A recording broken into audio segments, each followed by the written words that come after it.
और अपना स्थान ग्रहण करें। मैनेजमेंट के साथ लड़ते हैं। तो इसके बाद मैं अपने अभिषेक जी को बुलाना चाहूंगा, जो हमारे यूनियन के महासचिव हैं, मिस्टर अभिषेक जी। यूआरएम में काम करते हैं और बहुत ही निर्भीक रहते हैं। तीसरा है अक्षत महोदय। कभी कभी तो लगता है कि कोषाध्यक्ष, भगवान ने उनको बनाया कोषाध्यक्ष पद के लिए। वो इतनी अच्छे से अपने पद को निर्वाह करते हैं, एक एक रुपए की जानकारी, एक एक पैसे की जानकारी उनके पास रहती है। उनके जैसा मैं बता रहा हूं, पूरे गारंटी के साथ मैं बोल रहा हूं, किसी भी यूनियन में, किसी भी संगठन में उनका जैसा कोषाध्यक्ष मिलना मुश्किल है।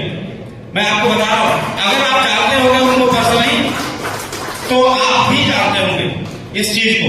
तो उसके बाद मैं अपने कोषाध्यक्ष महोदय को बुलाना चाहता हूं, मिस्टर नवीन मिश्रा जी, आकर के अपना स्थान ग्रहण करें।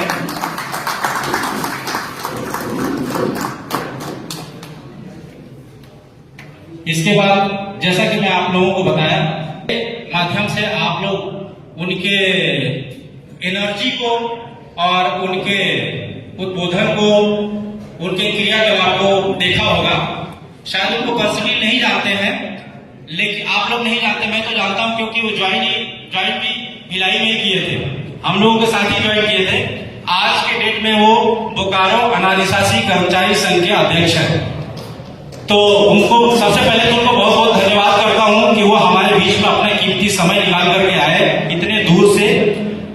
उनका नाम है मिस्टर हरिओम जी। हरिओम जी से निवेदन है कि कृपया मंच पे आए। ये हरिओम जी हैं, इनके उम्र पे मत जाइएगा। इन्होंने इस उम्र में अच्छे अच्छे को छक्के छुड़ा दिए हैं। बोकारो में जितने नेता हैं, जितने प्रबंधन के लोग हैं, इनसे परेशान रहते हैं बेचारे। जो भी बात अपनी कहते हैं, बहुत ही शालीनता के साथ, बहुत ही तथ्यों के साथ अपनी बात कहते हैं। कोई इनकी बात को काट नहीं। सूर्यवंशी जी, जो राजरा से चलकर हमारे बीच आए हैं, बहुत बहुत धन्यवाद आपका भी। बहुत ही जुझारू हमारे यूनियन के सदस्य हैं और इनका यूनियन बनाने में बहुत ही अथक प्रयास रहा है। अध्यक्ष बास बोकारो के पुष्प से स्वागत के लिए हमारे अध्यक्ष अमर सिंह जी को आमंत्रित करूंगा और उन्हें पुष्प से स्वागत करूंगा।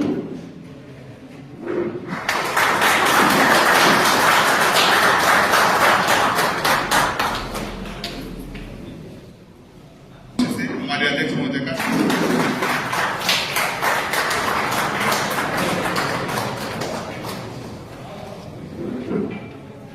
और स्थान ग्रहण करें।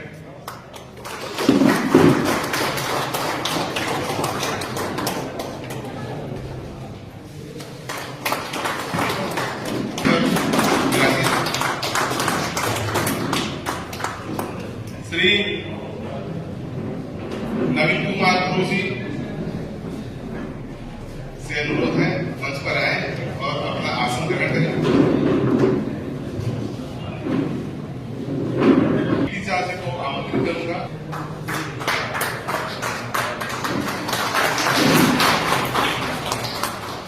बास का स्वागत है।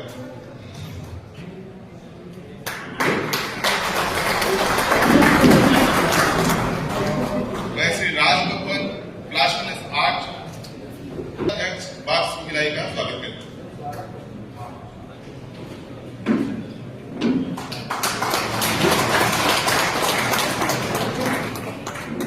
प्रवीण सावले जी COCCD आएंगे और पुष्पगुच्छ से श्री अजय रत्न वासनिक जी सचिव बास भिलाई का पुष्पगुच्छ से स्वागत करेंगे।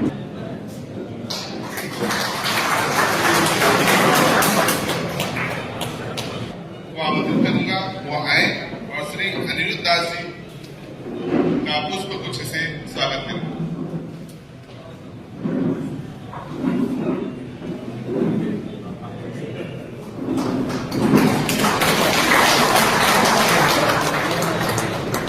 प्रदीप सुतार जी को आमंत्रित करूंगा, वो आए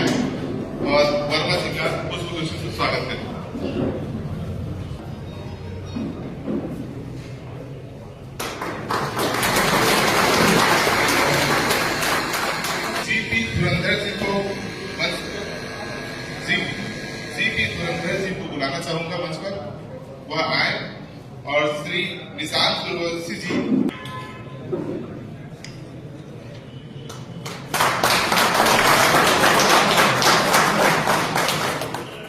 जो सस्पेंड हुए थे 23 अप्रैल 2021 को जो सस्पेंड हुए थे वो अपने लिए सस्पेंड नहीं हुए।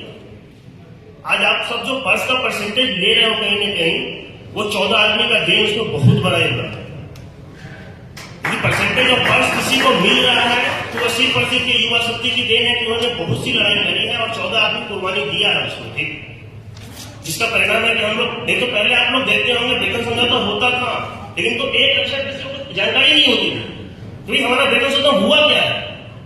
आज कम से कम सोशल मीडिया हो चाहे किसी भी लिंक के माध्यम से आपके पास डॉक्यूमेंट मिल जाता है, ठीक। आप सबके समझ में एक चीज और बता दूं कि यहाँ एक 2016 में एक एग्रीमेंट हुआ है एनजेसीएस में। वो एग्रीमेंट ऐसा एग्रीमेंट है कि उसमें प्रबंधक एनजेसीएस में जो पार्टिसिपेटिंग इंडिविजुअल कैंडिडेट हो एग्रीमेंट की बात प्रोसीजर साझा करती है, आपको नहीं देती, देगी भी नहीं।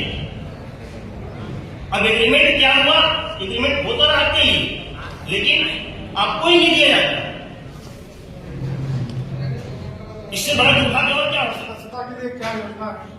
और बाकी चुनाव के बाद हम लोग एनजेसीएस कैसे जाएंगे। हम लोग यदि चुनाव जीतेंगे तो एनजेसीएस में हम लोग को ऑलरेडी एक सीट मिलेगा, दूसरे को मिला एक नेम एक कमोडिटी।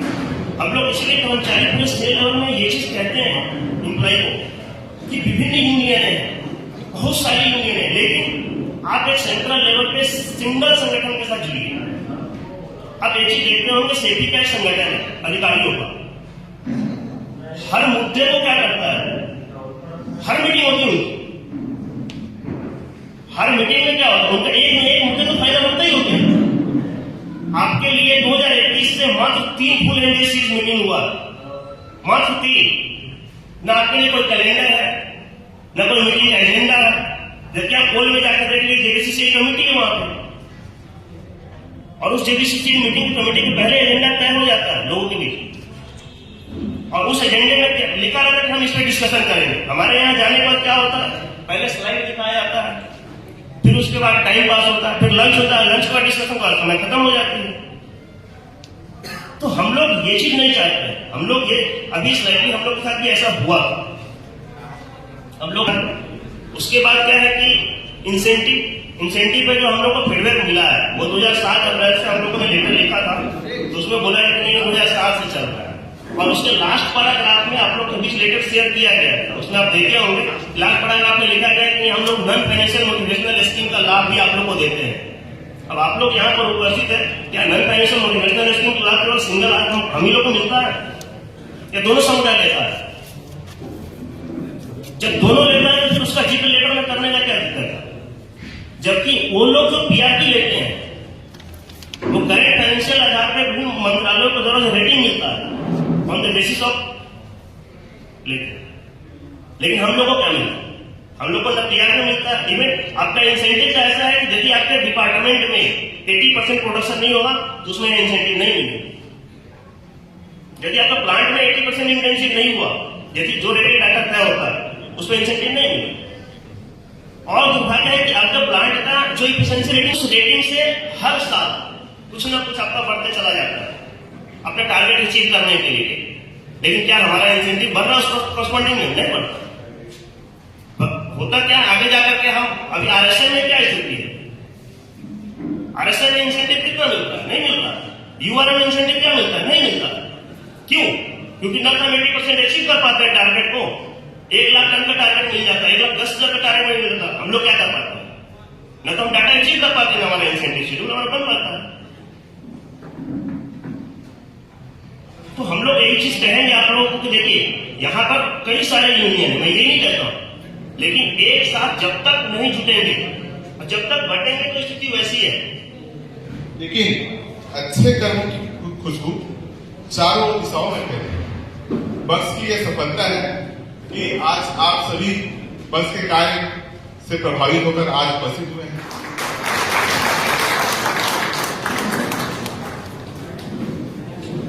श्री देवेंद्र साहू जी प्लेट मिल को आमंत्रित करूंगा, वो आए और श्री उमेश दास जी राजरा का पुष्प गुच्छ से स्वागत करें।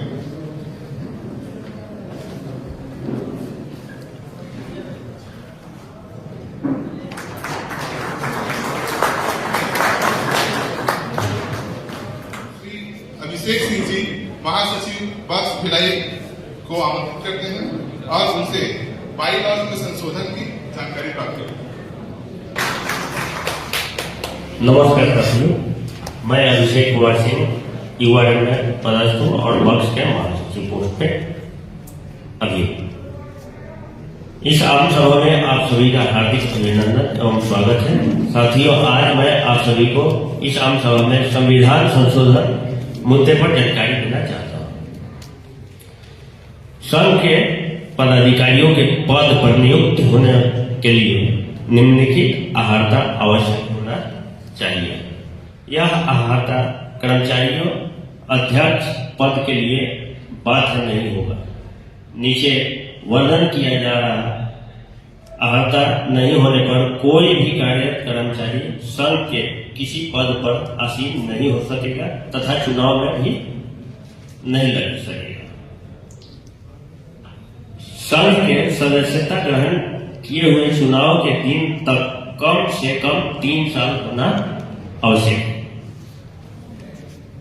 प्रत्येक कैलेंडर वर्ष का सदस्यता शुल्क जमा किया हुआ होना चाहिए।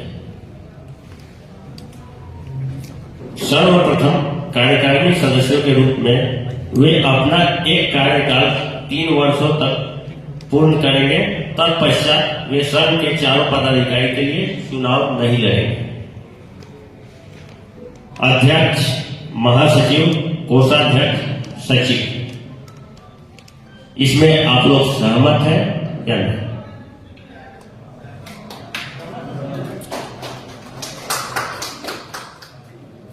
प्रथम कार्यकारिणी के संघ के तीनों पद उपाध्यक्ष, उप महासचिव, कोषाध्यक्ष पर नियुक्त हो सकेंगे। संघ के सदस्यों के मासिक सदस्यता शुल्क को 30 रुपए से घटाकर 20 रुपए मासिक किया गया है। संघ के सदस्यों के सुविधा को देखते हुए यह सदस्यता शुल्क को एक मुक्त 240 रुपए वार्षिक लेने का प्रावधान किया गया है। यह संशोधन कैलेंडर वर्ष 2025 के जनवरी माह से प्रभावित समझा जाएगा। यह आगे तक प्रभावित समझा जाएगा जब तक इसमें कुछ संशोधन नहीं किया जाएगा। प्रथम सदस्यता शुल्क पूर्व की तरह ही रहेगा। प्रथम सदस्यता शुल्क जो कि हम 100 रुपए लेते हैं वो पहले की तरह ही रहेगा।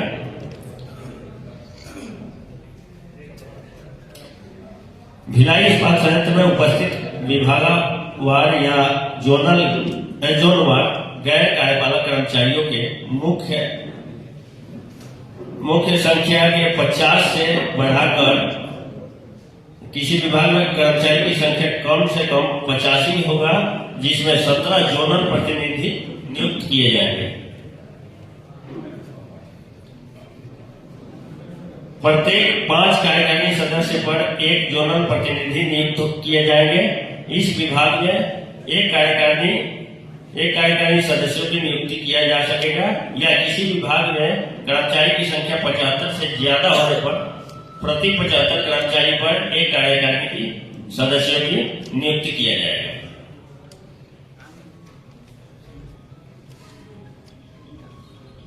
कार्यकारिणी से संबंधित बाकी विषय मूल संविधान के तहत ही होगा। किस अनुसार में कार्यकारिणी समिति की संख्या को प्रदर्शित सदस्यों को अपने अधिकार के प्रति सदर स्थान प्रतिनिधि विद्युत किया जाएगा। में संशोधन किया गया है और आगे जरूरत पड़ेगी तो और जब संशोधन किया जाएगा तो आप सभी को बताया जाएगा। नमस्कार, धन्यवाद। सिंह जी, जैसा कि आप सभी सुन रहे थे कि समय समय पर परिवर्तन जैसे जैसे हम लोगों ने एक बार तो शुरू में बाईलॉज बना दिया, लेकिन जैसे जैसे आवश्यकता पड़ रही है उस हिसाब से हम लोग अपने बाइलॉज में चेंज भी कर रहे हैं और उसके बकायदा उसको अपने एक नियम की तरह कर रहे हैं कि वार्षिक आम सभा करेंगे और जो भी हमारे सदस्य रहेंगे उससे पूरी तरह से समर्थन लेंगे, उसके बाद ही कोई चेंज करेंगे। तो पूरी तरह 19 रुपए 23 रुपए ही बता रहे थे। ये प्रदर्शित करता है हमारी पारदर्शिता, हमारे यूनियन की पारदर्शिता।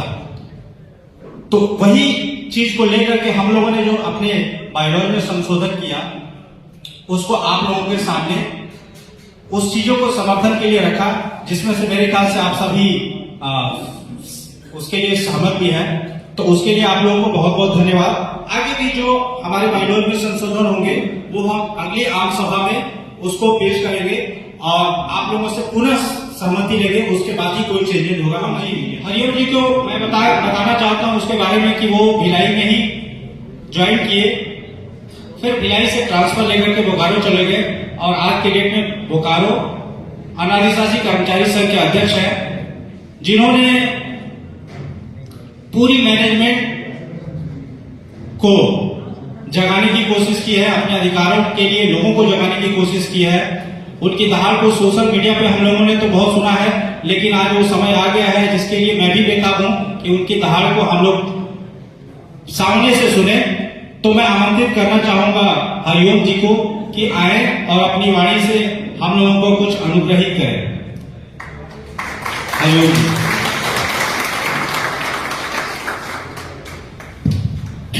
बहुत बहुत धन्यवाद सुनील भाई साहब। मैं तो पीएचडी कर्मी भी रहा हूं और अपने SMS 1 में कार्यरत था। 2015 में ज्वाइन किया था, SMS 1 के टीटीसी विभाग में था। मेरे लिए गौरव का क्षण है कि आज पुनः भिलाई इस्पात नामक इस गौरवशाली धरती में आगमन हुआ है और एक संगठन के अध्यक्ष के रूप में आपके समक्ष प्रस्तुत है। सबसे बड़ी बात यह है कि हम BAKS के लोग नए लोग हैं। हाँ, हमारे पास ऊर्जा काफी है, अनुभव की थोड़ी कमी है। आज इस सभागार में उपस्थित जो लोग हैं, यह देखकर अच्छा लग रहा है, मन प्रफुल्लित है कि आज यहाँ हमारे बीच अनुभवी भाई लोग बैठे हैं, ऊर्जावान युवा साथी बैठे हैं। तो मैं बताना चाहूंगा कि अनुभवी साथियों का अनुभव और युवाओं की ऊर्जा का समन्वय अब बन चुका है और BAKS RAKS के लोग पूरे सेल में अपने साथ हो रहे अन्याय के खिलाफ संगठित हैं। ये समर्थ बल, ये भरा हुआ हॉल आज प्रदर्शित करता है। इसके लिए सभी का बहुत बहुत आभार। आप सभी इस हॉल में बैठ करके आज मैनेजमेंट को संदेश दे रहे हैं। ये नए लड़कों वाली यूनियन जिनके साथ अनुभवी साथियों ने साथ दिया है और आज हम अपने संघर्ष के दम पे ऐसी स्थिति में हैं कि आज हम यहाँ भिलाई इस्पात संघ के साथियों को संबोधित कर रहे हैं। हम मैनेजमेंट के साथ एक एक लड़ाई लड़ रहे हैं। आप लोगों ने सुना होगा कि कैट प्रिंसिपल बेंच में एरियर कमांड चल रहा है।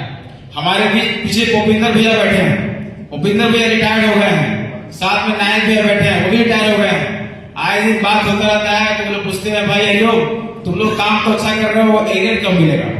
तो कम से कम आप सोचिए कि जो रिटायर हो गए हैं उनके मन में भी BAKS के प्रति सहानुभूति है, उम्मीद है।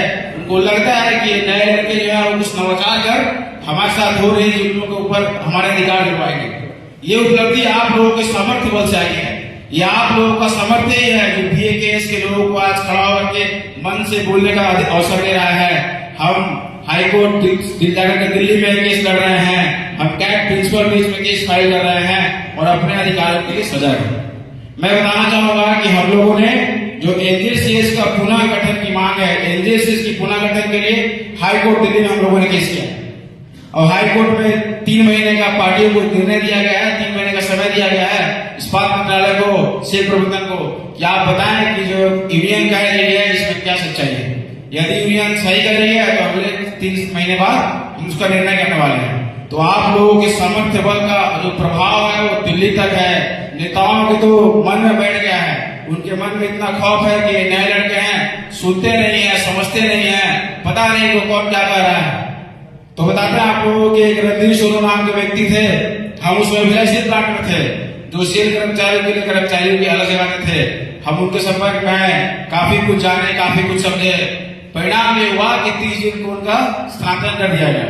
आज 3 साल से संघर्षरत है, भिलाई से बोकारो से प्लांट छोड़ करके भद्रावती में है। भद्रावती से ही अपना क्रियाकलाप जारी रखे, उसका परिणाम यह है कि आज सभी जगह यूनियन बन रही है, लोग संगठित हो रहे हैं। हाँ, कुछ लोग नैरेटिव फैलाते हैं कि ऐसा है वैसा, ठीक है, हर किसी में बुराइयां होती है, कोई परफेक्ट नहीं होता है। ये समझने वाली बात है कि जब कोई अच्छा काम करता है तो उनको आलोचक मिलते हैं, नकारात्मक आलोचक मिलते हैं, सकारात्मक आलोचक मिलते हैं। आप किस प्रकार के व्यक्ति हो ये आप पे निर्भर करता है। आपको निर्णय लेना पड़ेगा ना कि जो व्यक्ति आज 3 साल से संघर्षरत है वो ठीक है, जैसा भी है, कम से कम हमारे लिए बोल तो रहा है, लड़ तो रहा है। सकारात्मकता क्या होती है कि आप उसके प्रति पॉजिटिव सोचो। यहाँ पे अभी बैठे थे भाई लोग कि 3 साल हो गए, 14 लोग सस्पेंड हो गए, FIR हो गए। सभी को हम व्यक्तिगत रूप से जानते थे, हम पुकारा में थे, अखबार में पढ़े, बहुत पीड़ा हुआ देख करके। आज अच्छा लग रहा है कम से कम भाई लोग अपने बीच है। हम आप लोग जो इतना सामर्थ्यवान संगठन है, यहाँ हम लोग आए हैं, तो हम चाहेंगे कि एक बार थोड़ा जोरदार उद्घोष के साथ ये हॉल प्रांगण इतना गूंजे कि भिलाई इस्पात संयंत्र प्रबंधन के कानों में गूंज पहुंचे। तो आप सभी एक बार उद्घोष लगाएं, मैं बताता हूं। BAK जिंदाबाद, और थोड़ा जोर से उद्घोष लगाना पड़ेगा। BAK जिंदाबाद, BAK जिंदाबाद, कर्मचारी एकता जिंदाबाद, कर्मचारी एकता जिंदाबाद। ये उद्घोष नहीं है, ये दहाड़ है, यह कर्मचारियों की दहाड़ है। इससे भिलाई इस्पात संयंत्र प्रबंधन को, सेल प्रबंधन को जागृत कर सकता है कि आज वो कर्मचारी नहीं रहे जो कर्मचारी अपने अधिकारों के लिए बोलता नहीं था। वो कर्मचारी आज इतनी यातनाएं देने के बाद 14 लोग निलंबित हुए, FIR किया गया, उसके बाद भी हम आज यहाँ संगठित स्वरूप में खड़े हैं। ये हमारे सामर्थ्य को प्रदर्शित करता है, ये हमारी एकता को प्रदर्शित करता है, इसलिए वो बहुत जरूरी है। मैनेजमेंट के लोगों को, IR विभाग को, क्राइम वालों को ये सूचना मिलनी चाहिए कि भिलाई इस्पात संयंत्र के कर्मचारी एक मंच और एक छत के नीचे उपस्थित होकर दहाड़ लगा रहे हैं। ये दहाड़ उनके कानों में जानी चाहिए। जिस प्रकार से मसाल जुलूस में आप लोगों ने एकता दिखाया, जिस प्रकार से आप लोगों ने हड़ताल में दिखाया, वैसे ही एकता का परिचय आपको आगामी यूनियन चुनाव में प्रदर्शित करना पड़ेगा। आपको समझना पड़ेगा कि यहाँ असंख्य संख्या में कर्मचारी हैं। हम लोग यहाँ जितने उपस्थित हैं, हम सबको एक एक व्यक्ति को इसकी जिम्मेदारी लेनी पड़ेगी। आप समझिए कि एक एक व्यक्ति, भिलाई इस्पात संयंत्र का एक एक कर्मचारी, सेल का एक एक कर्मचारी इस नवाचार वाली यूनियन, इस नई यूनियन का ब्रांड एम्बेसडर है। हम इस बात को आत्मसात करते हैं कि हमारे कर्मचारी, हमारे साथी ही हमारे गौरव है। इसलिए आप सभी हमारे गौरव हैं, आप सभी हमारे ब्रांड एम्बेसडर हैं। चूंकि एक व्यवस्था ऐसी बनी है कि किसी को पदाधिकारी बनना पड़ता है, किसी को अगुवाई करना पड़ता है, तो हम सभी आप लोगों के बीच के ही साथी हैं। हम लोग आपके साथ काम करते हैं, कंधे से कंधा मिलाकर चलते हैं। क्यों चलते हैं? ये लड़ाई हम सबकी लड़ाई है, ये हमारी सामूहिक लड़ाई है। इस सामूहिक लड़ाई में एक एक व्यक्ति का उतना ही महत्व है जितना कि BAK के भाई अमर का, अभिषेक का और अन्य पदाधिकारी साथियों का जितना रोल है, उतना ही रोल आपका भी है। आपको ये जिम्मेवारी अपनी लेनी पड़ेगी। यूनियन के पदाधिकारी अपनी जिम्मेवारी ले रहे हैं। अब ये भी नवीन भाई ने जो लेखा जोखा प्रस्तुत किया, उस लेखा जोखा में इतनी बारीकियां थी कि कुछ कहना ही नहीं। तो ये पारदर्शिता के साथ एक व्यवस्था का निर्माण किया गया है। इस व्यवस्था की जिम्मेवारी आप सबको लेनी पड़ेगी, क्योंकि आप समझिए 98-99 माह हो गया, हमको एरिया नहीं मिल रहा है। क्यों नहीं मिल रहा है? आप सोचिए कि सुप्रीम कोर्ट क्या कहती है कि एरिया नहीं देना क्राइम है, लेकिन ये क्राइम हमारे साथ किया जा रहा है। क्यों किया जा रहा है? हमको प्रलोभन दिया जाता है कि आप E0 बनने वाले हैं, आप JO बनने वाले हैं, तो आप छोड़ दीजिए। आप सोचिए कि आप JO भी बन जाएंगे तो क्या होने वाला है? आप JO बनेंगे तो आपका एरियर दबा रहेगा ना। ये जो 39 माह का एरियर दबा हुआ है, ठीक है, JO बन जाएंगे। JO बनने के बाद आपके 39 माह का एरियर को दे देगा क्या? यदि कोई आपको प्रलोभन देता है, कोई अधिकारी आपके पीठ पे आकर ठोकते हैं ना कि भाई तुम तो बहुत टैलेंटेड आदमी हो, तुम्हारा 30 बार E0 बनना तय है, तो आप सोचिए कि वो क्या करते हैं। ये जो संगठित सामर्थ्य बल का प्रदर्शित हम लोग सेल स्तर पे कर रहे हैं ना, इनसे वो लोगों की भय हुआ है। इस भय का परिणाम है कि वो लोग एक एक कर्मचारी को पकड़ के समझाते हैं, उनको तोड़ते हैं कि यूनियन मत करो।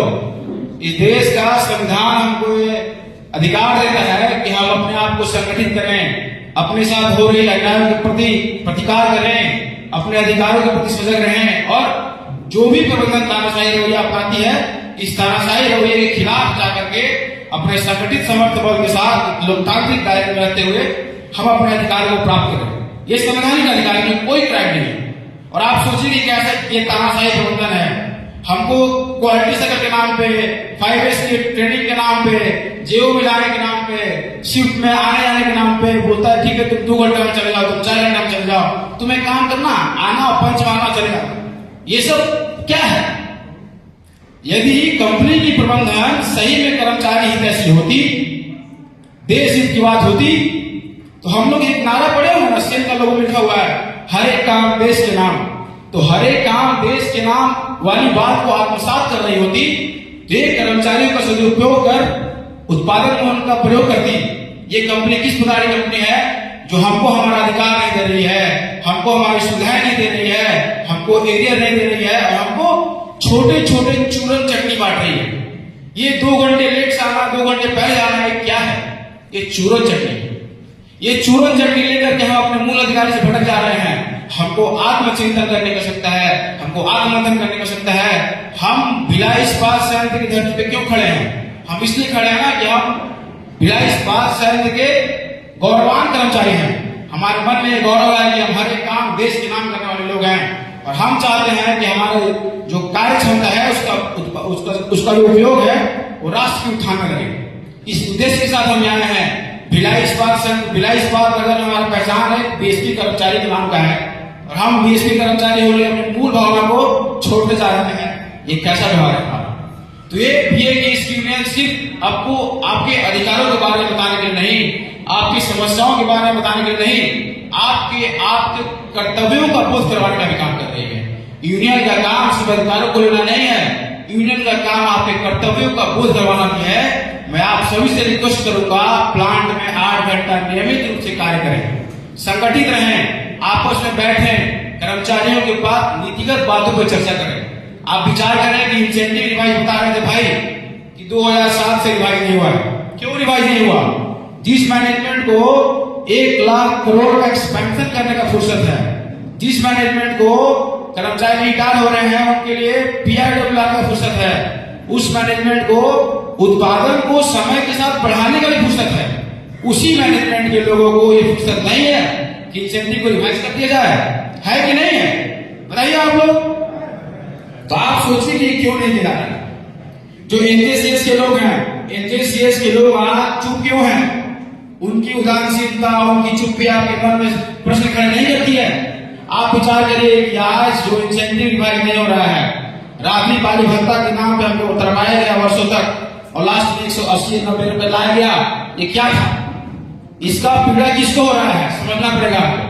इसका पीड़ा हो रहा है हमारे कर्मचारी को, हमारे परिवार को। हम अगर अच्छा कमाते तो हमारे घर वाले भी अच्छे से जीवन यापन करते ना। हम अच्छा कमा नहीं पा रहे हैं, हमको वेतन नहीं मिल पा रहा है, हमको सुविधाएं नहीं मिल रही है, तो हमको इसका चिंता करना पड़ रहा है कि कंपनी की गलत नीतियों और एनजेसीएस की जो प्रबंधन परस्त यूनियन है उनकी 60 लाख का प्रभाव कहां पड़ रहा है? हमारे पे पड़ रहा है, हमारे परिवार पे पड़ रहा है, हमारी जीवन शैली पे पड़ रहा है। तो हमको ये समझना है कि बीए के जो काम कर रही है वो सिर्फ अपने लिए नहीं कर रही है, ये आप सबके लिए कर रही है। जिस दिन ये बात आप समझ जाएंगे उस दिन ये सारी समस्याओं का समाधान होना प्रारंभ हो जाएगा।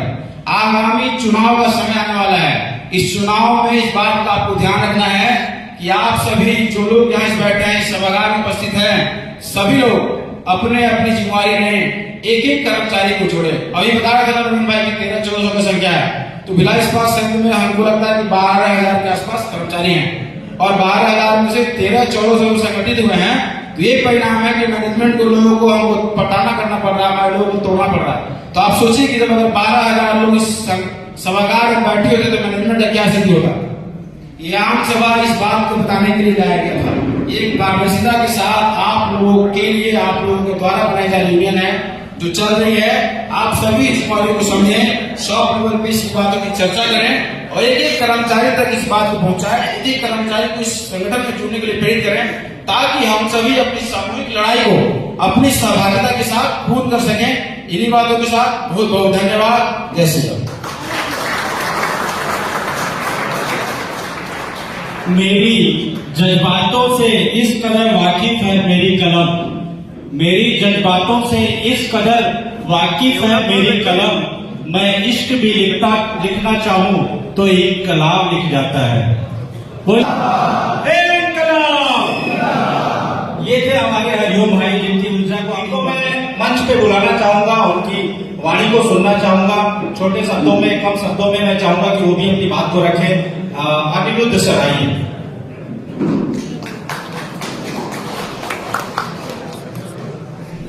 जय हिंद। मैं सेना का जवान हूँ, इसलिए मैं जय हिंद से शुरू करूंगा। और मैं मेरे छोटे भाई जो इसको शुरू किए थे, मेरे को बहुत आज खुशी हो रहा है।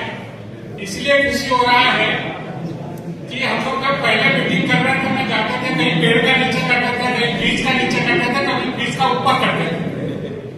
और ये आज संगठित होने का बाद ये रिजल्ट आया कि हम ये सभागार में उपस्थिति है और सारे इंटीग्रेटेड होकर काम करने के लिए जा रहे हैं। और इसी सभा में मेरे को बोलने के लिए बहुत बहुत सुझाव देने के लिए बहुत बहुत धन्यवाद। मेरा हिंदी थोड़ा कमजोर है, कहीं गलती होगा तो माफ करना। हमने तो सेना में रहते हैं, इतना इधर का जो इंडस्ट्रीज का रूल रेगुलेशन पता नहीं था। हम इधर 60-70 आदमी तकरीबन एक्सिस में मिले और हम लोग ये बैंक्स का एक सदस्य के साथ जुड़े हुए हैं शुरू से, जब से शुरू हुआ। जैसे हमारा पार्लियामेंट रॉयल का रमेश साहब उधर बैठे हैं, वो मिश्रा जी का साथ ट्रेजरर के हिसाब से हमेशा काम करते रहते हैं। हम पूरा मॉनिटरिंग करते रहते हैं और आगे भी करते रहेंगे। तो मैं एक दो पॉइंट बताऊंगा। इधर का जब हमने आके देखा, इधर 2013 में ज्वाइन किया था, तो हमने देखा ये यूनियंस बहुत सारे क्या काम कर रहे हैं, उनका ऑब्जेक्टिव क्या है। जब उनको पूछा, किसी को पता नहीं था ऑब्जेक्टिव क्या है, किसी को पता नहीं था। उनका ऑब्जेक्टिव क्या है उनको पता नहीं है। जबकि हमको तो इतना समझ में आ रहा था कि वर्कर जो है उनका वेलफेयर करना उनका ऑब्जेक्टिव है। लेकिन हमने देखा हर चीज मिनिमम में फिक्स है। जैसे एग्जाम्पल है कि CL 7 days है, आज कल लेबर लॉ जो मिनिमम है वो 7 days है। प्राइवेट कंपनी भी 7 days देगा, तो फिर यूनियन का कोई आवश्यकता नहीं है। If everything said as minimum है तो यूनियन का कोई आवश्यकता नहीं। हमारा जो बॉक्स है वो मैक्सिमम 35% है और जो डे फिक्सेशन होता है वो मैक्सिमम 15% है। लेकिन मेरा बहुत खुशी है कि ये जो नए बच्चे आए थे वो हमारा देश का भविष्य और शहर का भविष्य, BSP का भविष्य है। और इन लोगों ने ऐसा नहीं कि मैं इनका साथ काम करता हूँ, मेरे को पता है टेक्निकली भी बहुत साउंड है। लाखों लोगों में सिलेक्ट होकर आए, ड्यूटी में कहीं भी कम्प्रोमाइज नहीं करते, 100% ड्यूटी करते हैं। ये भी लोग आगे लेके जा सकते। तो ये नजर भी आ रहा है कि ये लेके आगे जाए। तो मेरा इतना ही रिक्वेस्ट है कि हम इंटीग्रेटेड होकर रहेंगे और आगे ऐसे ही काम करेंगे। और भिलाई स्टील प्लांट का इतिहास में पूरा जब से शुरू हुआ आज तक, जहां तक टैक्स लीगल एक्शन करके गया है, आज तक कोई यूनियन गया नहीं। उसके लिए तो एक बार आप सबसे मैं ताली मारते इनका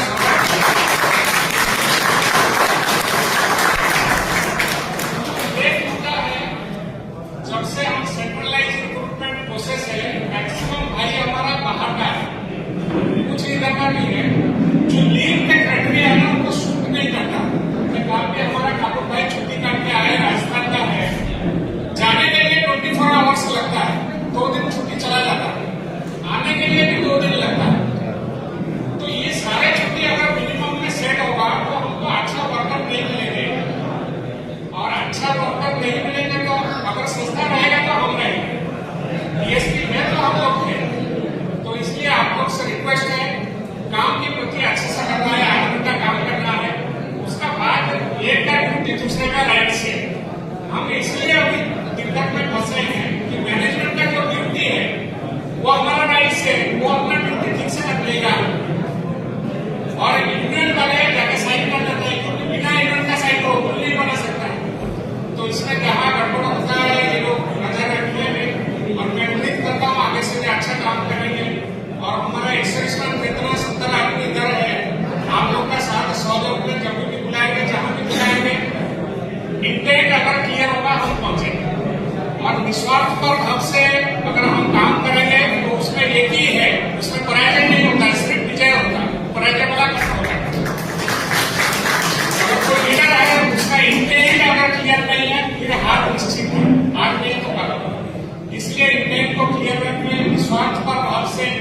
हम खुद को आगे करना है, संस्था को आगे लेके जाना है और देश को भी आगे लेके जाना है, क्योंकि देश के भिलाई स्टील प्लांट का जो देश को जोड़ने में जो काम है, जो रेल है, वो सबसे बड़ा काम है। ये काम और कोई संस्था नहीं कर रहा, वो भिलाई स्टील प्लांट कर रहा है और हम प्राउड है कि इधर हमको नौकरी मिला। और लास्ट में मैं जय हिंद बोल के अपना वाणी विराम दूंगा और अगेन मैं सभी अपना जो अतिथि महोदय और प्रेसिडेंट सेक्रेटरी सबको धन्यवाद देता हूँ। मेरे को जो मौका दिया वो सबको बुलाने के लिए। भारत माता की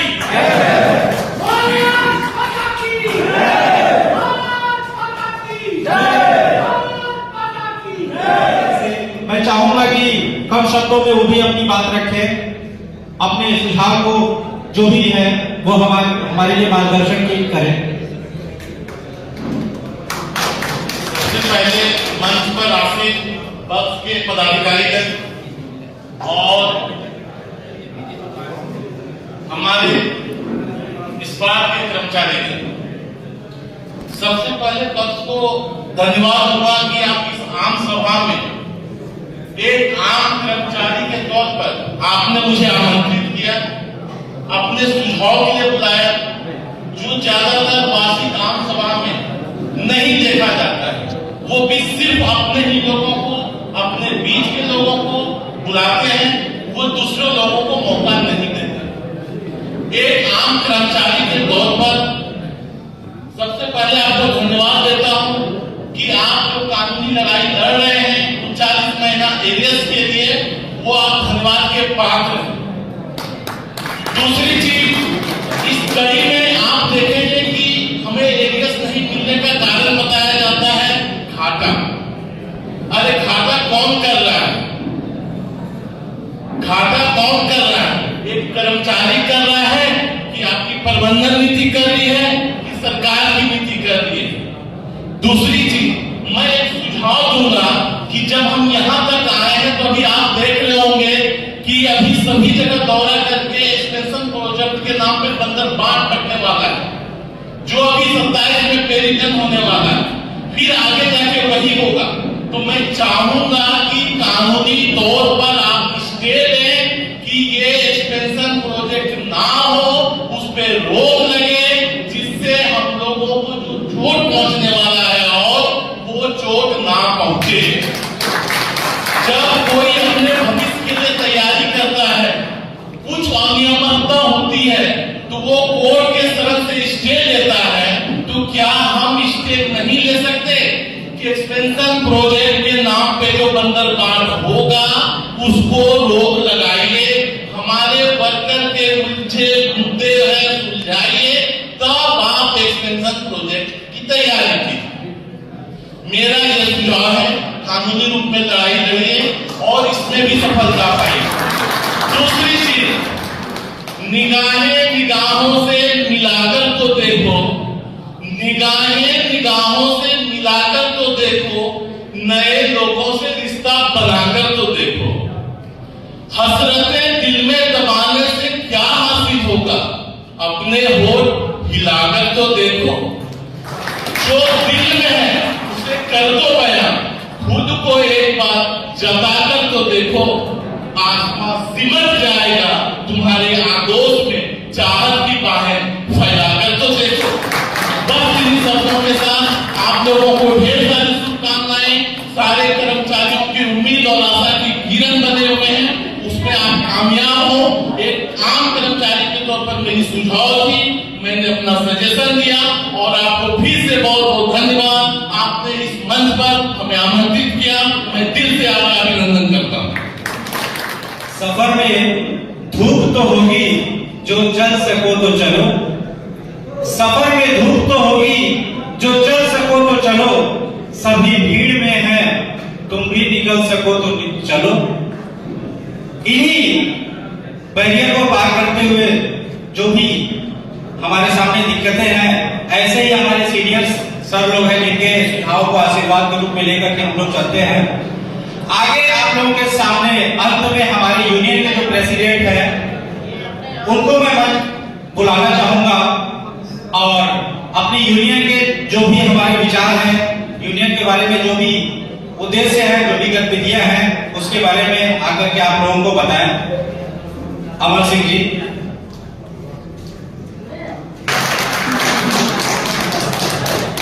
नमस्कार आप सभी को, मैं अमर सिंह, अध्यक्ष बीएसपी अनुशासी कर्मचारी संघ।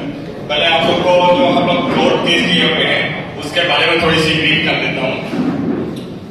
हम लोग दिसंबर 2023 से लेकर के जनवरी 2024 में क्राउड फंडिंग किए थे।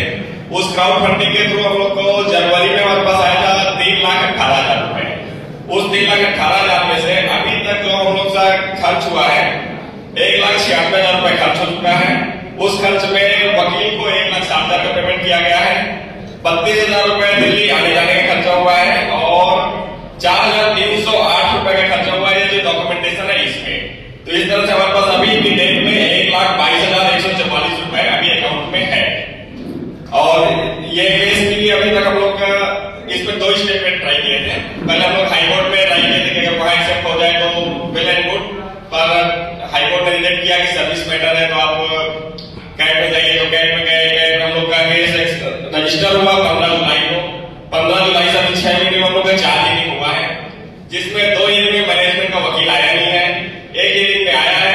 और अभी जो रिसेंट हियरिंग हुई है 19 फरवरी को, उस फरवरी में वकील साहब की तबियत खराब हो गई है मैनेजमेंट के कहने पर, तो वो आईसीयू में एडमिट है। तो अब देखते हैं कब तक आईसीयू से बाहर आते हैं, आईसीयू में ही रहते हैं।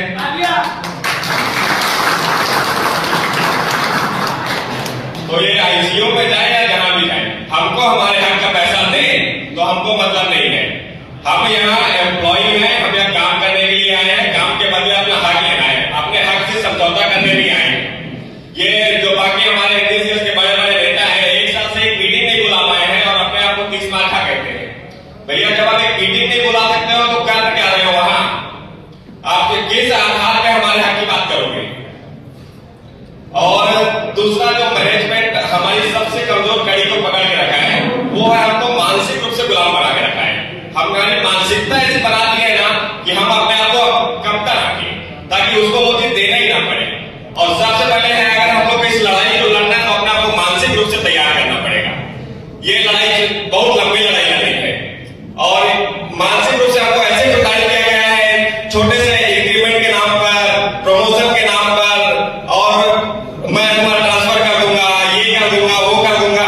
भैया मैं काम करने आया हूँ, काम में से कहीं भी करो, किसी भी डिपार्टमेंट में करो, मैं काम करने के लिए तैयार हूँ, लेकिन अपने हक के साथ समझौता करने के लिए तैयार नहीं हूँ किसी भी हाल में। और उसी के साथ अभी हम लोग जो स्ट्राइक थी, स्ट्राइक में हमारे कुछ साथियों को प्रमोशन रोका गया है। प्रमोशन रोकने पर हम लोग 31 में रिजल्ट आया था, उसके 2 तारीख को हम लोग गए रायपुर, आरएससी से मिले। आरएससी सर ने बोला कि ठीक है आप मेरे पास आइए, इसका मैं समाधान निकालता हूँ मेरे लेवल पे जो भी हो पाएगा। फिर जिन साथियों का प्रमोशन रुका था उन्होंने सही यूनियन बाकी से बात किया तो उन्होंने कहा कि ठीक है हम लोग करवाते हैं। तो उन्होंने बोला कि अभी आपको कोई भी लीगल एक्शन मत चाहिए, तो हम लोग नहीं गए थे। इस सिलसिले में हम लोग फिर 29 जनवरी को एक पीएम पोर्टल पे ग्रीवांस डाले कि भैया ये जब राजरा में नहीं रुका है और किसी प्लान में नहीं रुका, सिर्फ भिलाई इलेक्शन क्यों हुआ है? और भिलाई इलेक्शन मैनेजमेंट को इस बात को दर्शाता है कि वो अंदर ही अंदर डर रहा है कि बक्स को बनाने नहीं देना है, वो बक्स को रोकने के लिए हर संभव कोशिश करने में तुला हुआ है। और बाकी पुरानी यूनियनें भरपूर सहयोग कर रही है उसका, सिर्फ वो दिखाने के लिए हरियाणा सब आती है लेकिन एक्चुअल में लड़ना ही नहीं चाहती है। उनका सिर्फ एक ही काम है, कर्मचारियों को बेवकूफ बनाओ, अपनी रोटी सेको। वो हम लोग को आज तक ऐसा क्या हुआ कि एनडीसीएस के एग्रीमेंट डॉक्यूमेंट पब्लिक नहीं करने देना चाहती है। एनडीसीएस जब आरटीआई लगा के जवाब आएगा कि आरटीआई के दायरे में नहीं है। क्यों नहीं दायरे में? क्योंकि हमारे एनडीसीएस के नेता साइन किए हुए मैनेजमेंट को भी कोई भी पेपर आप रिवील नहीं कर सकते। बताइए लोग ऐसा क्या काम किया कि पेपर नहीं देना चाहते हैं? कहीं ना कहीं कुछ ना कुछ गलत करके बैठे हैं, तभी ये लोग इस संस्था को बचाने के लिए किसी भी हद तक जा रहे हैं।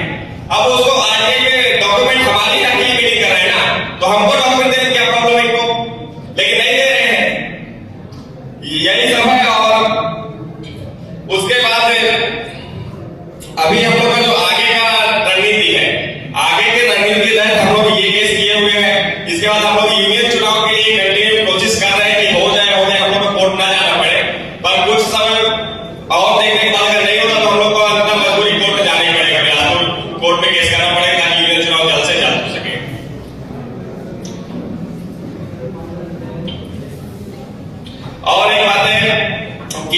हमारे बहुत से साथियों का कुछ कंप्लेन है, जिसको हम लोग भी कोशिश कर रहे हैं कि अपने लेवल पे सॉल्व करें। मेजर कंप्लेन टाउनशिप से ही आता है, पर टाउनशिप का हालात अभी ऐसा कर दिया मैनेजमेंट की वहां कंप्लेन देने जाओ तो बोलते हैं हमारे पास फंड नहीं है। भैया जब टाउनशिप का रिवेन्यू आपका 100 करोड़ रुपए हो रहा है तो फंड जा कहां रहा है?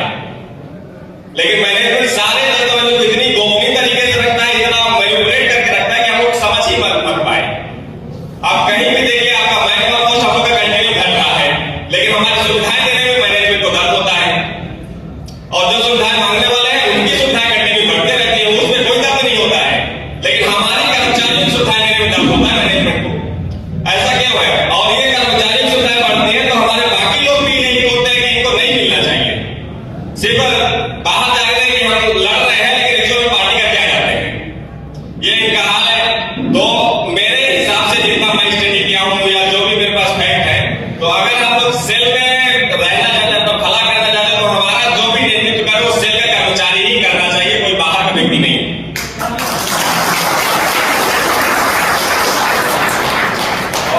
इसी के साथ मैं आप लोग को हैंड ओवर करता हूं कि आप लोग के पक्ष से रिलेटेड अगर कोई भी सवाल है या कुछ भी क्वेश्चंस है वो आप लोग। हाँ सर, ठीक है।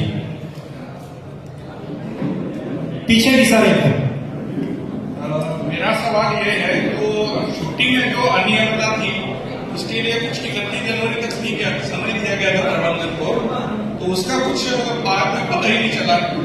और एक सवाल है, अभी मैं इसको स्टील प्लांट का सर्कुलर देख रहा था जिसमें इंसेंटिव को लेकर संशोधन कुछ किया गया है। भिलाई इस्पात संयंत्र में ये इंसेंटिव को लेकर जो संशोधन है इसका कार्य कहां तक आया है? तो दोनों मुद्दे चल रहे थे यूनियन की तरफ से, तो उसका क्या प्रोग्रेस क्या है?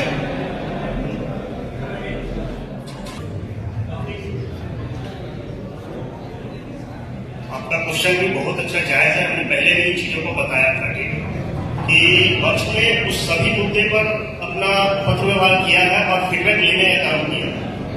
इसके लिए सर्वप्रथम हम लोगों ने एक लेटर लिखा था जुलाई 2024 में।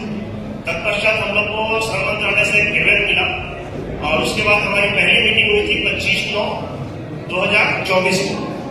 तो हम लोग उस मीटिंग में हमारे तरफ से, हमारे यूनियन की तरफ से अजय में उपस्थित हुए थे और प्रबंधन की तरफ से उनके संपर्क अधिकारी को ये किया गया था कि भाई अब जाइए मीटिंग को गए थे।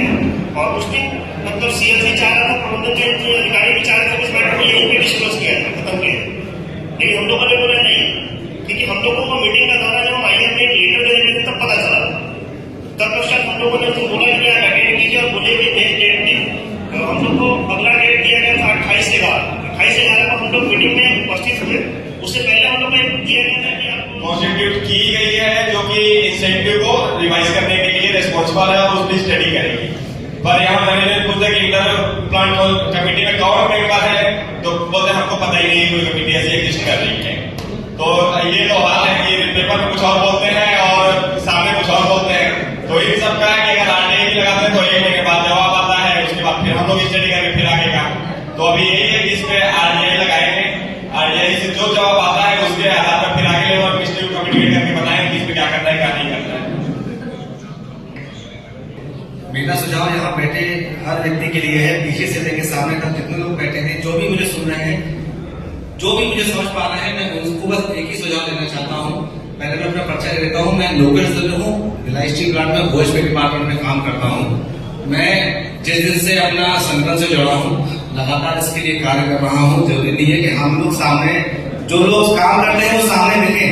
हम चाहते हैं कि जितने लोग यहाँ बैठे हैं वो हर व्यक्ति अपने आप में यहाँ पे काम करने वाला व्यक्ति है, और हर व्यक्ति जहाँ जहाँ जिस डिपार्टमेंट में वो अपने आप में वहां का नेता है। ये मान के चलिए आप लोग। ये जरूरी नहीं है कि आप अगर वहां पे काम कर रहे हैं तो आपको वहां पर बैठना है, ये कतई जरूरी नहीं है। आप जिस जगह पे हैं, जिस जगह खड़े हैं, जिस डिपार्टमेंट में खड़े हैं, आप इसको युद्ध के रूप में लीजिए। आज से चालू हो जाएगी, आपको आज से ही चालू होना है। ये मेरा सुझाव है आप सबके लिए। अगर वो आपको लगता है कि इसमें मैं कुछ गलत बात नहीं बोल रहा हूँ तो प्लीज आपको सहयोग करना है। एक चीज मैं 2 बातें कहना चाहता हूँ आप लोगों से। सर, हम सभी लोग कभी जाते हैं बाहर दोस्तों के साथ कहीं भी कुछ एंजॉय करने जाते हैं, खड़े खड़े हमारा 200-400-500 रुपए खर्च हो जाता है। बताइए मैं गलत बोल रहा हूँ तो तुरंत खर्च हो जाता है। 1 रुपए की बस हमारा 200-400 रुपए का बिल बन जाता है। यहाँ 20 रुपए हर महीने तो हमको देना है, मात्र इसलिए कि हमें अपने सहयोगी को, हमारे जो साथ में लोग खड़े हैं उनको सपोर्ट करना है। ये बहुत बड़ी राशि नहीं है, बस इतना आप जान लीजिए, अगर हम लोग इसमें साथ में भिड़ गए तो एक साल सफल हो गया, तो ये आपको साल का 240 रुपए का जो हमको अपना जो शुल्क देना है, ये बहुत बड़ी कोई रकम नहीं होती है सर। ये बहुत छोटा सा स्टेप है, लेकिन ये बहुत छोटा सा स्टेप भी हमारे लिए आगे काम आने वाला है। इसलिए आप सबसे अनुरोध है, आप लोग खुद तो अपना वार्षिक जो भी शुल्क देते हैं वो देते रहिए, साथ में अपने साथ में जो लोग भी काम कर रहे हैं, जो हमेशा जुड़े हैं अथवा नहीं जुड़े हैं, कहीं पे किसी जगह पर हैं, आपके साथ अगर आप उनका शुल्क दिलवा पा रहे हैं तो प्लीज उनका भी बुलाइए, उसका भी सहयोग दीजिए, है ना सर। क्योंकि ये बात जान लीजिए, इतने आप नारे लगा लीजिए, लेकिन हमको हर चीज में पैसा लगता है, तो इन लोगों को भी हर चीज में पैसा लगता है सर। हमको इनको सपोर्ट करना है, इनको हमको सहयोग देना, उनको बलवान बनाना है। हमारा नेता जो है, हमारा राजा युद्ध में लड़ने जा रहा है, तो उसको बलवान बनाइए, उसको हथियार दीजिए, उसको हर तरह से सपोर्ट कीजिए सर। आप सबसे विनती है हमारी, बस मैं इतने कहना चाहता हूँ। और आगामी चुनाव में फिर से मैं दोबारा एक ही बात रिपीट करना चाहता हूँ, हम सब अपने आप में नेता हैं, अपने अपने डिपार्टमेंट में जहाँ जहाँ हैं, हम सब सहयोगी हैं, हमको भिड़ना है। और दिमाग में ये मत रखिए कि हमको यहाँ पे बहुमत लाना है, नो, बहुमत लाने का दिमाग में बात मत रखिए। बहुमत क्या होता है? 50%, 50 नहीं, 50, 55, 60, 65, 70, 75, 80, 85, 90, 100, जितने % वोट मिल जाए तो सब लेना है आपके साथ। ये दिमाग में रखिए सर। बस इतनी सी बात मैं आपसे कहना चाहता हूँ। और एक चीज आपसे डिस्कस करना चाहता हूँ, ये मैटर कितना गंभीर है इस बात से समझ लीजिए कि हम सब यहाँ पे लोग हैं, इसका मतलब है सबके दिमाग में है कि मैटर बहुत गंभीर हो चुका है, अब हमारे पास करने के लिए कुछ बचा नहीं है। मैं भी आज इसलिए यहाँ पे आया हूँ, थोड़ा देर से आया।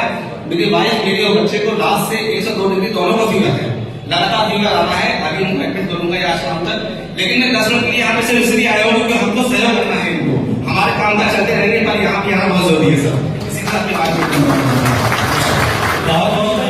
दिलीप जी बोकारो से अभी जल्दी पधारे हैं, जोरदार तालियां होनी चाहिए।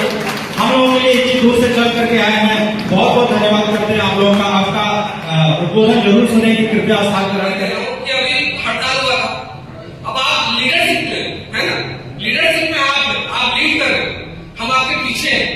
लीडरशिप का ही आदमी अगर शिफ्ट में ड्यूटी करेगा, हम लोग ड्यूटी ना जाके हड़ताल करेंगे, that's not a good thing. आप बात करें हमारे मिश्रा जी की जो कोषाध्यक्ष है, कि वो हड़ताल की ड्यूटी गए थे, उसके लिए मैं आपको बता दूं कि उसको 2 दिन पहले उनको यूनियन एक्टिविटीज की वजह से शो का नोटिस मिला था।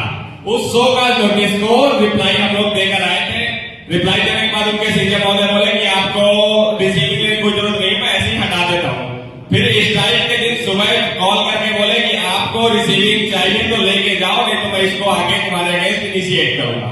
उसके बाद मिश्रा जी को सिर्फ ये बोला गया था कि आप जाएंगे ऑफिस से रिप्लाई लेकर के वापस आएंगे। आप ये चेक कर सकते हैं, मैं मिश्रा जी से मंगवाया था, ये लीजिए आप चेक कर लीजिए कि एब्सेंट है या प्रेजेंट है। मैं इसीलिए मंगवा लिया था मिश्रा जी से, क्या नहीं मुझे पता था, एक सवाल जरूर। बहुत बहुत धन्यवाद आप सभी का। देखिए, जय जोहार साथियों। मैं चूंकि हमारा ट्रेन लेट था, रात से ट्रेन में ही हूँ, 7 घंटे, सुबह 7 बजे पहुंचनी थी, लेकिन क्या कहूँ, लटकते लटकते पहुंच गया 6 बजे।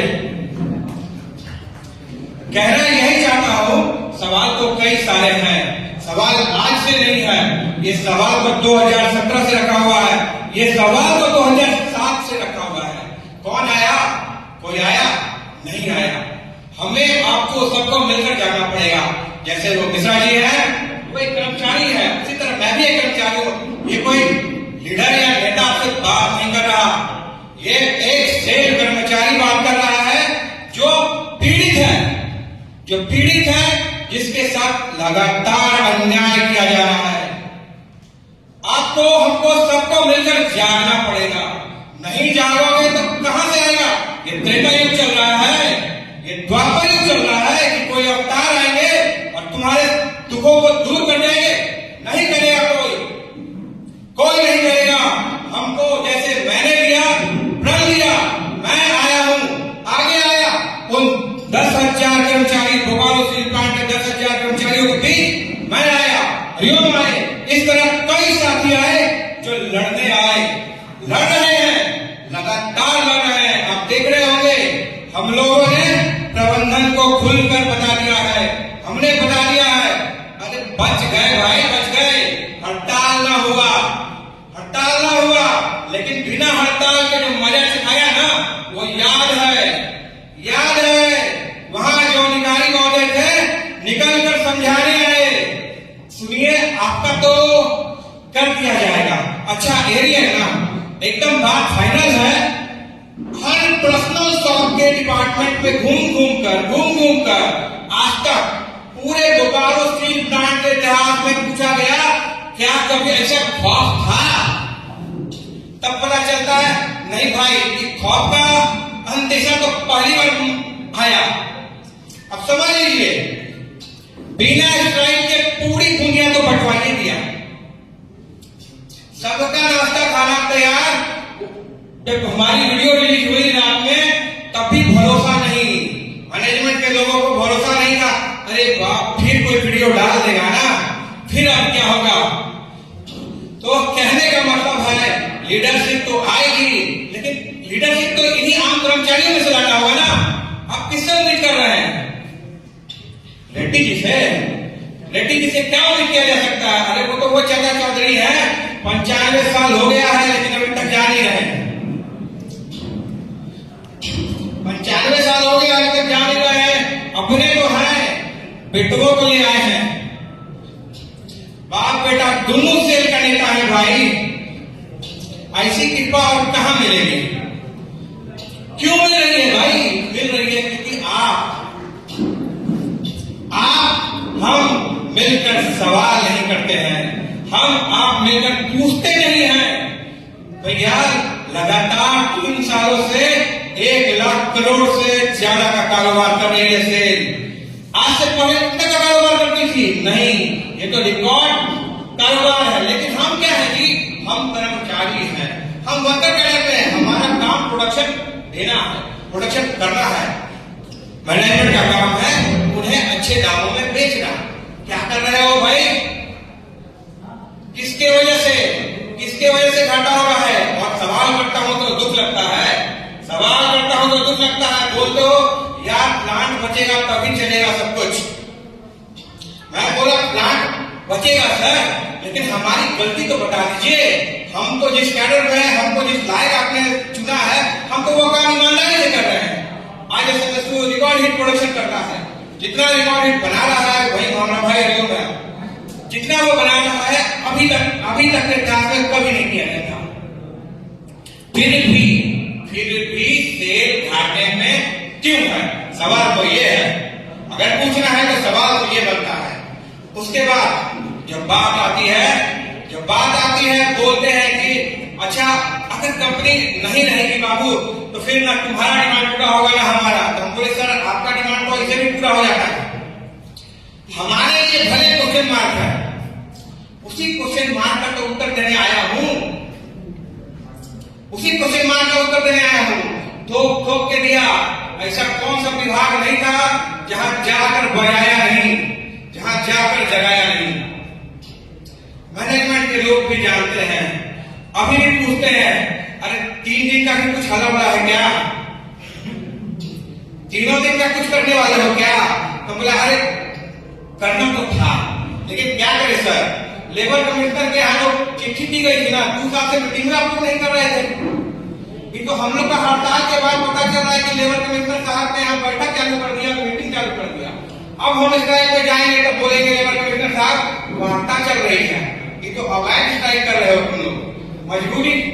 ठीक है, कितने दिन कब तक पूछेंगे, लड़ेंगे। ठीक है, हमारा मकसद, अरे भैया हम पढ़े लिखे लोग हैं, हम जागरूक लोग हैं, हम आए ये डिस्टर्ब करने। लेकिन क्या है कि हमारी बातों को अगर नहीं सुनोगे, हमें उस मजबूर कर दोगे तो क्या करूंगा? आपका 18% सूद के साथ 2007 वाला एरिया मिल गया पक्ष का, हमारा कौन देगा? हमारे लिए क्यों नहीं बनाते हो भाई? क्यों आज तक बोकारो स्टील प्लांट में इलेक्शन नहीं हुआ? पता चलता है कि सभी नेता जो है ना 5 लोग बोकारो से जाते हैं, वहां बैठ करके आराम से मजा लेते हैं। कब तक? आखिर कब तक चलेगा ये सब? अन्याय होता रहे और हम देखते रहे। आपस में लड़ने का समय नहीं है, आपस में लड़ने का समय नहीं है दोस्त।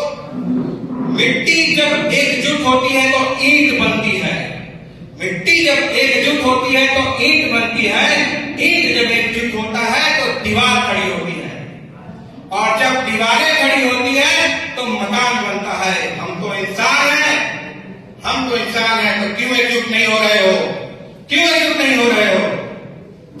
हमारा यही सवाल है। आपको जागना होगा, आपको बताना होगा और आपको दिखाना होगा। हम मेहनत करते हैं और उस मेहनत का दाम लेना भी जानते हैं, उस मेहनत का दाम लेना भी जानते हैं। लोग कहते थे अरे ये तो बच्चों वाली यूनियन है, ये बच्चे ये क्या कर लेंगे, ये चिट्ठी वाली यूनियन है, ये सिर्फ चिट्ठियां लिखती है, ये क्या कर लेंगे। तो पहली बार जब रोड में उतरा ना तब पता चलता है विजिलेंस रिपोर्ट में कि 2000 से ज्यादा आदमी थे। पूरे भारत में जो बोकारो बैच ने रैली कर दिया, जो भिलाई बैच ने रैली कर दिया, आई थिंक न बैंक वाले, न रेलवे और न ही किसी सरकारी कर्मचारियों की इतनी बड़ी रैली हुई थी। अब भी कुछ बताने के लिए बाकी है। मैं बता रहा हूं साथी, वही बोकारो स्टील प्लांट, वही बोकारो स्टील प्लांट में मेरी हाजिरी लगातार रोकी गई। क्यों? बायोमेट्रिक जो इम्प्लीमेंट किया गया था, क्या आपको मालूम है? स्टैंडिंग ऑर्डर में बिना बदलाव किए लगा दिया गया। आज उसी बोकारो स्टील प्लांट के अंदर माइंस में ऑर्डर आता है, लेबर कमिश्नर साहब का ऑर्डर आता है कि बायोमेट्रिक आपने बिना स्टैंडिंग ऑर्डर के किया है, इसलिए रोक लगा दी गई। बायोमेट्रिक नहीं चालू होगी जब तक आप स्थायी आदेश बदलते नहीं है। अब स्थायी आदेश बदलना बहुत पेचीदा काम है। मैं अकेले बच गया, लास्ट में पता चलता है ना, मैं भी लेबर कमिश्नर साहब गया था, वहां बात हुई, दिखाया, फिर हमारे अटेंडेंस जब निकलता है तो पता चलता है कि पूरे बोकारो स्टील प्लांट में अकेले बच गए। ऐसे कैसे होगा? कम से कम और लोग तो रखते हैं आपके साथ। यही सब चीजें हैं। आखिर आप नेता से एक्सपेक्ट करते हैं, तो नेता का एक्सपेक्टेशन क्या है ये बताइए। आप जिस नेता को बोलते हैं ना वो बहुत बड़ा नेता है, आप में क्वालिटी नहीं दिख रही है, लेकिन जब वो साल भर का था ना तो उसकी भी यही क्वालिटी हुई होगी जो हमारी है। सच है, सच कहना अगर बगावत है तो समझो हम भी बागी हैं। सीना ठोक के बोलेंगे, गलत नहीं करता हूं और ना गलत बर्दाश्त करता हूं, चाहे जो हो। कहते हैं बोकारो स्टील प्लांट से तुम लोग का ट्रांसफर ऑर्डर निकल रहा है। एक अधिकारी साहब बुलाए थे, बैठा कर बोले बोकारो स्टील प्लांट से ट्रांसफर निकल रहा है बाबू तुम्हारा, सुधर जाओ। मैं बोला सर सुधर जाए, धमकाए है क्या? अरे देखो हम तो छोटे अधिकारी, कोई बड़े अधिकारी बोल रहे थे, तुम्हारी जो एक बच्ची भी है यहाँ तो डीपीएस किरमया जैसे बड़े स्कूल है, माइंड स्कूल में पढ़ाने का भी दिक्कत हो जाएगा। मैं बोला साहब मेरी बेटी सरकारी स्कूल में भी पढ़ेगी तो बैंक बन आएगी, क्योंकि उसको मैं पढ़ाता हूं। जिस दिन ट्रांसफर ऑर्डर निकालोगे ना उसे बता देना कि साइन कौन कर रहा है। जो मेरे ट्रांसफर ऑर्डर पर साइन करेगा उसके साथ फिर अदालत होगी। हिम्मत किसमें है बोकारो स्टील प्लांट में जो अधिकारी हमारे ट्रांसफर ऑर्डर पर साइन कर देगा? ये हिम्मत, ये जज्बा लाना होगा, तब जाकर के बदल देंगे। मैं भी आप ही की तरह एक आम कर्मचारी हूं, लेकिन पढ़ता हूं, लिखता हूं, आईटी एक्ट पढ़ता हूं। पढ़िए, आपने कई अधिकार दिए गए, क्यों नहीं पढ़ते हो? पढ़ोगे तब तो जानोगे। बोल दिया डर जा रहे हो, अरे चार्जशीट हमें भी मिली है, हमें तोहफा नहीं मिल रहा है मैनेजमेंट की तरफ से। एक 100 करोड़ नोटिस हुआ जो लीगल, हमने एसडीओ को भी परमिशन लिया, चिट्ठी दी, सभी को बताकर दिया, फिर भी बताया जा रहा है आपने प्रतिबंधित क्षेत्र में कार्यक्रम किया था। अरे भैया उसी प्रतिबंधित क्षेत्र में तो रोज सब्जी बिक रही है, सब्जी बिक रही है, समोसा चाट बिक रहा है। हमने कर दिया तो कौन सा पार्ट गलत कर दिया? भिलाई भी आंदोलन किया, बैठक हुई, यहाँ एसडीओ साहब ने बुलाया था, रूट को बदलवाया गया। एक दिन दोनों संगठन ने एक साथ किया था, एक का रूट बदलवा दिया और एक का सोच के रखा कि रडार में आए। फिर बताते हैं, उसके बाद खेला देखिए, 49 लोगों को सौंपा नोटिस और उसके बाद हमने जवाब दे दिया। जवाब देने के बाद तो बोलते हैं कि जो अंग्रेजी लिखे है ना ये बड़ी टिपिकल है, थोड़ा हिंदी में दे देते तो ठीक रहता। तो बोले सर सौकाव किए है ना वो समझ में ना आया है, इसीलिए अभी ई वाला चलेगा, दे देते हैं। ले लिए, चिट्ठियां तो मिल गई, समझने में 2-3 हफ्ता तो लगा, समझ में ना आया फिर भी बैठा बैठा के पूरी टिपिकल धारा वारा लगा के दिए है जी, थोड़ा पढ़ लिए हैं सर, तो धारा वारा तो लगाइए कर देंगे, अभी तो जो दिए हैं तो जवाब तो ठीक से बनाना ही था, दे दिया। इसके बाद सुन लीजिए, इसके बाद दोबारा जब स्ट्राइक कूद गए घराने के लिए, अब क्या किया कि चलो चार्जशीट करो, जिनको सौभाग्य मिला है चार्जशीट पूरी चुपके से चार्जशीट, मतलब एक को मिलता है 24, एक को मिलता है 25, कुछ को मिला 26, कुछ को मिला 28, और जो ज्यादा टारगेटेड होगा उसको सबसे अंतिम में देना, ताकि पता ना चले कि किसको किसको मिला है, और चुपके से सबको मनाने चलिए, मतलब चुपके से सबको समझा रहे हैं कि अरे खाली सॉरी बोलिए तो ना यार, हो गया तो हो गया। सारे अधिकारी मिलकर यही लिखवाने में लगे हुए थे। हम लोग को भी पता चला बाद में, हम लोग को ये नहीं मालूम चल रहा था कि क्या हो रहा है, लेकिन अगर आपके नेता को यह पता चलेगा ना कि हम जिसकी लड़ाई लड़ रहे हैं, मैं भी एक कर्मचारी हूँ, जिसकी लड़ाई लड़ रहा हूँ वो हमें बिना बताए माफी मांग रहा है। आज बोलते हैं कि 2 महीना 3 महीना हो गया, बैक्स कुछ कर क्यों नहीं रही है? अरे भैया कितना करे, हमको भी तो देखने का मौका दो, जिसके लिए लड़ रहे हैं उसमें कितना हिम्मत है।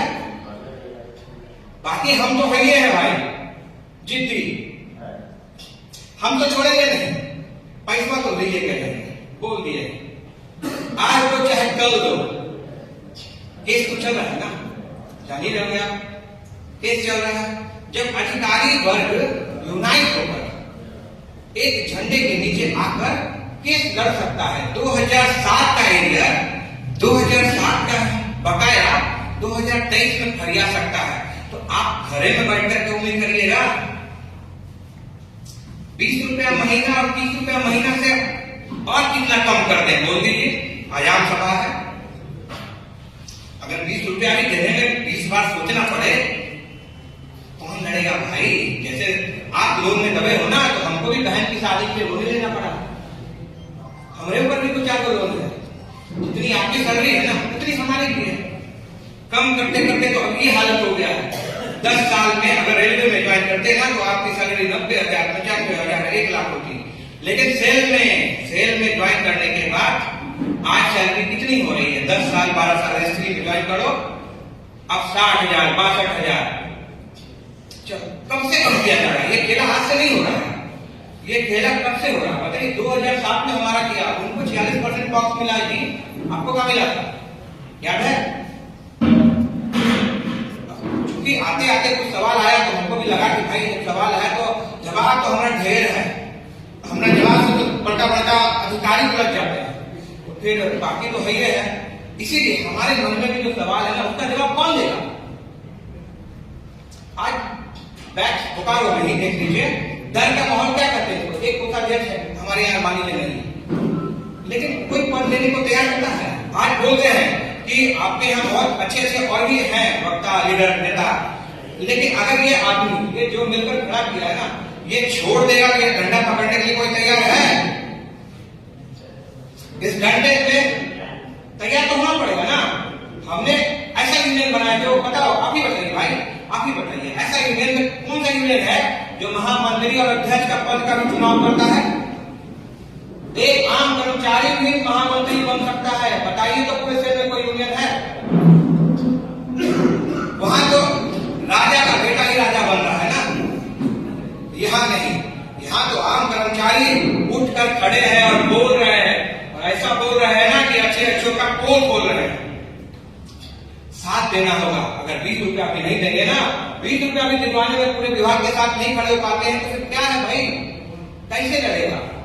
फीस देना होता है, सब कुछ करना होता है, प्लस तलवारें लटकी रहती है। हम लोग भी चार्जशीटेड लोग बैठे हैं यहाँ 200 बोकारो से, कई लोगों को बोला गया कि चार्जशीट जब तक रहेगा ना प्रमोशन आज तुम्हारा नहीं होगा, हमारा इंक्रीमेंट नहीं होगा, सीए डरा दिया। लेकिन हम हैं अभी भी हैं कुछ मोटिवर लोग जिसको डर नहीं लगता है। क्योंकि पढ़ते हैं। आप भी अपने अधिकार को जानिए। जब तक अधिकारों को नहीं जानेंगे ना, बोला तो मैं कि द्वापर और त्रेता नहीं चल रहा है और दान लेने नहीं आएगा। कितने साल तक इंतजार करिएगा?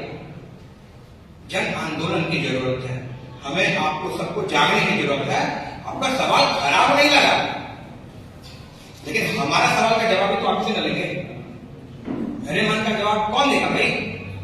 बस सवाल पूछिए ना, ठोक के पूछिए, ठोक के जवाब दूंगा। खड़ा हूं, सामने खड़ा हूं, मेरे पदाधिकारी है। जब चाहिए जहां बुलाइए चले आते हैं। इतने ईमानदार और इतने जो भाई लोग है ना, आज बोल रहा हूं, कौन लेना चाहेगा भाई? बैक्स में आओ ना, जो बोलते ना आओ सामने आ जाओ भाई। तब मान लो क्या सिर्फ खाने को, सब्सक्रिप्शन खाने को, ट्रांसफर खाने को तैयार होकर के कौन आता है? कौन आता है? जान लीजिए। लेकिन क्या नहीं आओगे तो क्या होगा? वैसे हम क्या करेंगे? आप बोलते हो ना कि आप लगता है कि काम नहीं करा सकते हैं, आप लोग तो नए लोग हैं। तो जो हम लोग से पहले थे ना, जिनका बड़ा बड़ा नाम है, जो बड़े बड़े नेता हैं शहर के, उन्होंने उनका साथ कौन किया था भाई? एक बार बोल देने से विभाग बंद हो जाना था। कैसे बंद हो जाता था? आज आज आज इन नेताओं के बोलने से काहे नहीं बंद होता है? काहे आप पतली गली खोलने लगते हैं? तो जब साथ दीजिएगा तब तो लड़ेंगे। जब साथ भी नहीं देना है तो लड़ाई कैसी होगी भाई? जागिए, पहले अपनी गलती को सुधारिए। जितने कर्मचारी हैं सबको ये बताइए कि बैक्स आ गई है। हम सबकी आवाज है बैक्स। बैक्स में जो है वो कर्मचारी है और नियमित कर्मचारी ही इसका चुनाव लड़ सकते हैं, कोई बाहरी नहीं।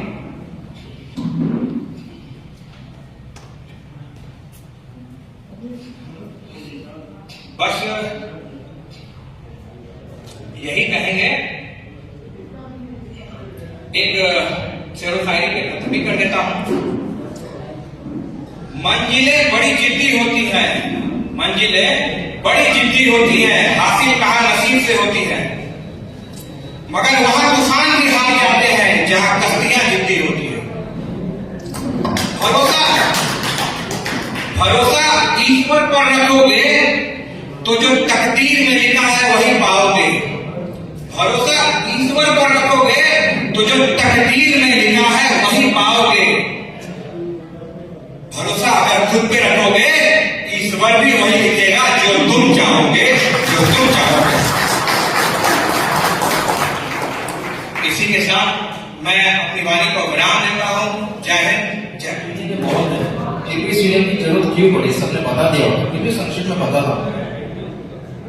हमने जब हम लोग सस्पेंड हुए थे ना, तो लगभग हम सभी लोग ना एक यूनियन की तरफ में गए थे कि आखिर इनकी मंशा क्या है, क्या चाहते हैं।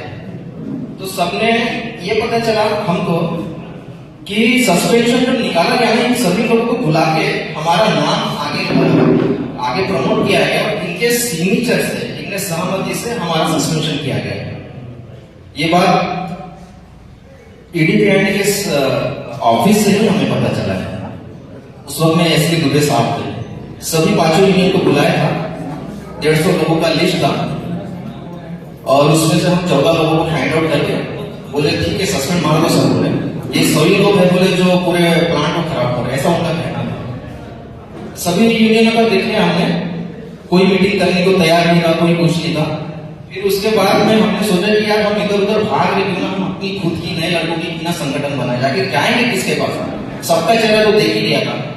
और शायद आपको भी पता है जब आप जुड़े होंगे, कोई सीटू से जुड़ा है, कोई किसी से, हर किसी कोई ना किसी से जुड़े ही रहे होंगे।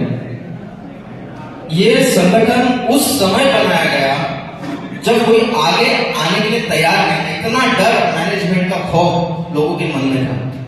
उस समय हम लोगों ने एक एक आदमी के दिल से वो डर निकाल के संगठन को बनाया है। इस बात को आप ध्यान में रखिएगा, ऐसे नहीं बनाए।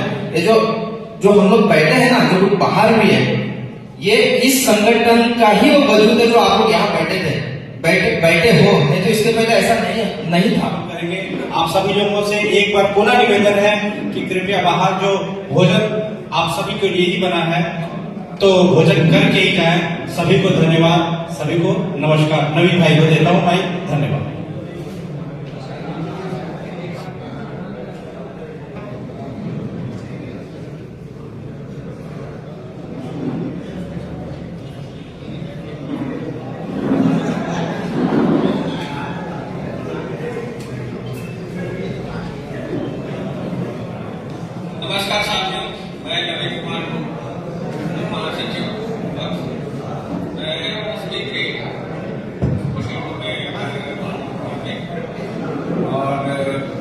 इस आम सभा का आयोजन पारदर्शिता को रखने के लिए किया गया था, जिसमें हमारे सभी अधिकारियों ने उस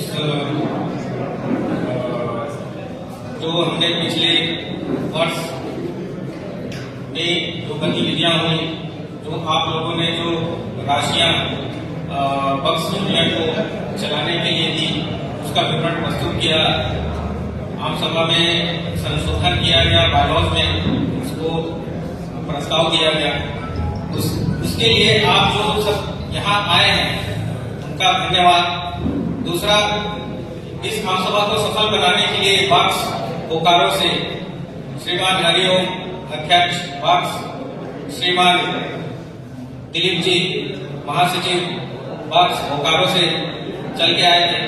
एक और हमारे दोस्त जो राउरकेला बक्स से आने वाले थे, उनका स्वास्थ्य खराब होने की वजह से वो नहीं आ पाए। उन्होंने अपने उद्बोधन से आप सभी को अवगत कराया, अपने बोकारो की क्रियाकलाप भी उन्होंने बताई है, इसलिए मैं उनका तहे दिल से धन्यवाद करता हूँ। साथ ही हमारे बक्स भिलाई के पदाधिकारीगण श्री अमर जी, श्री नवीन मिश्रा जी, श्रीमान अमर जी, अभिषेक जी, इन सभी का बहुत बहुत धन्यवाद, जिन्होंने अपने उद्बोधन में आप सभी को बताया कि हम क्या कर रहे हैं, क्या नहीं किए, आगे क्या करने वाले हैं, सारी एक्टिविटी आपको बताई है। उसके लिए मैं उनको तहे दिल से धन्यवाद देता हूँ बक्स की तरफ से। दूसरे और भी हमारे जो साथी आए थे, जैसे एक्स सर्विसमैन जो हमारे तीनों सेना से रहते हैं, उनके जो उनका भिलाई में संगठन है उनके अध्यक्ष थे, और जो हमारे टेंट वाले भाई हैं अमिताभ जी, उनके सहयोग से ये आपके सभी के लिए खाने की व्यवस्था की गई थी। उनका मैं तहे दिल से धन्यवाद प्रेषित करता हूँ। धन्यवाद।